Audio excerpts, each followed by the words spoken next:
So we've talked a lot of the processes and things that go into on the path to the plate, if you would. And so what about the consumer when they get to the grocery store and they have all these different labels before them, grass-fed, grain-fed, all these different things. What do those mean? What are the various labels that are out there? It's getting to be somewhat of a problem in my opinion, because everybody's confused as to what they're really trying to buy. If it doesn't have anything, it's probably what we'd call traditional or conventional production systems, where it would be an operation like this would send their cattle off into a stocker operation into a finishing operation. And then it would go to pack and plant commodity beef, I guess would be the best way to say, the beef in the supermarket. When we start differentiating the production system, we start getting things like grass finished, where everything's the same in the production system as compared to conventional until the finishing phase. And they will, instead of going to feedlot to finish, they will go and keep those cattle on grass, either normally on the home place, but that's not necessarily the case either. That's a misconception everybody has, that all those cattle are grown on a local operation and then go to the grocery store.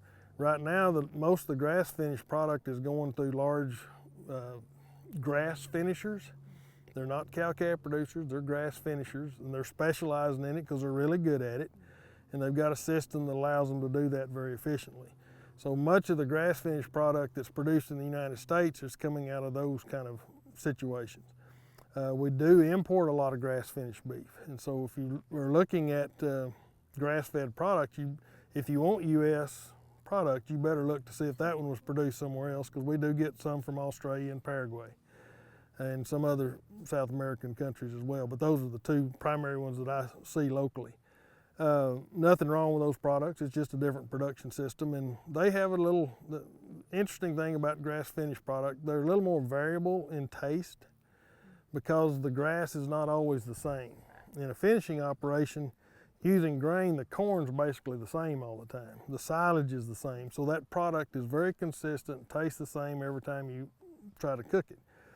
Not the case with grass finish. The good finishers are figuring out how to take some of that variation out of it as well, but feeding a consistent forage-based diet to those cattle. Local is another term you see on a lot of labels, and local is defined by however wide they have to go to find local product. I've seen it defined as a 100-mile radius, I've seen it defined as a 700-mile radius, so local is really a vague label in my opinion. If you want local, you probably need to get and identify a producer that's producing a product that they're growing at home. You know who that is, and you can go to their place and buy it, or go to their store and buy it, or go online and buy it from them or something if you really truly want a local product. And that's where we see a lot of the niche markets going, is trying to develop that local market.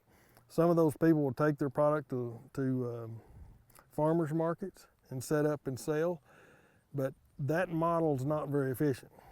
And so what we see is they'll try that for a while and realize that requires somebody to be at the meat stand the whole time at the farmer's market, so they're not at home being able to manage the farm.